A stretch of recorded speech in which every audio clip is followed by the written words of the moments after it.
ఏలూరు జిల్లా నిడమరు మండలంలో అశ్లీల నృత్యాలపై ఏబిఎన్ ఆంధ్రజ్యోతి కథనాలకు పోలీసులు స్పందించారు.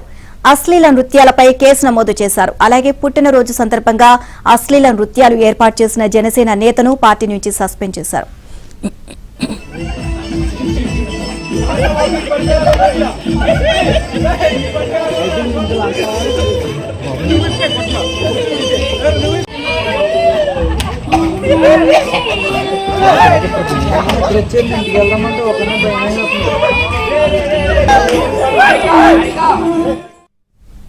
ఓవరాల్ గా అంశానికి సంబంధించి మరిన్ని అప్డేట్స్ మాకు కరెస్పాండెంట్ రాంబాబు నాయుడు తెలుసుకుందాం. రాంబాబు, దీనిలో మనం చూస్తున్నాము ఏలూరు జిల్లా నిడమరు మండలంలోని ఒక గ్రామంలో ఏర్పాటు చేస్తున్న అశ్లీల నృత్యాలపై పోలీసులు స్పందించారు. దీనికి సంబంధించి ఏబిఎన్ కథనాలు ప్రసారం చేస్తుంది. దీంతో పోలీసులు స్పందించారు.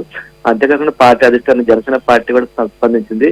ప్రధానంగా ఈ అశ్లీల నృత్యాలు ఏర్పాటు చేయడం వెనుక ఆ జనసేన నాయకుడు ఉన్నారు. ఆ జనసేన నాయకుడు పుట్టినరోజు ఈ నెల 15వ తేదీ జరిగింది. ఈ పుట్టినరోజు సందర్భంగా మొదటి విందు ఏర్పాటు చేశారు. ఆ విందు ముగిసిన తర్వాత చాలా మంది వెళ్ళిపోయారు. ఆ వెళ్ళిన తర్వాత అసలు కార్యక్రమం ప్రారంభమైంది. భీమవరం నుంచి తీసుకుని కొంతమంది వివరాలతో అయితే ఈ కార్యక్రమాన్ని ఏర్పాటు చేశారు. సభ్యంగా ఈ నృత్యాలు ఉన్నాయి. దీనికి సంబంధించిన వీడియోలు సోషల్ మీడియాలో వైరల్ అయ్యాయి. దాంతో పోలీసులు వెంటనే స్పందించారు. ఏబిఎన్ కూడా కథనం ప్రసారం చేస్తుంది. దీనికి సంబంధించి మొత్తం 17 మందిని అరెస్ట్ చేసినట్టు మనకు తెలుస్తుంది. అంతేకాకుండా ఈ నృత్యాలు ఎవరైతే ఏర్పాటు చేస్తారో అతను ఇంద్ర కుమార్ అతని పేరు. ఆయన గ్రామాన్ని జనసేన అధ్యక్షుడు గా ఉన్నారు. ఆయన్ని పార్టీ నుంచి సస్పెండ్ చేస్తారు. మొత్తం మీద ఈ వ్యవహారం కలకలం రేపింది. దీనికి సంబంధించి మాత్రం పోలీసులు ఇంకా తీవ్రస్థాయిలో దర్యాప్తు చేస్తున్నారు. ప్రధానంగా ఒక రాజకీయ పార్టీకి సంబంధించిన వ్యవహారం కావడంతో జనసేన పార్టీ అయితే ఈ వ్యవహారం చాలా సీరియస్ గా తీసుకుందని భావించాల్సి.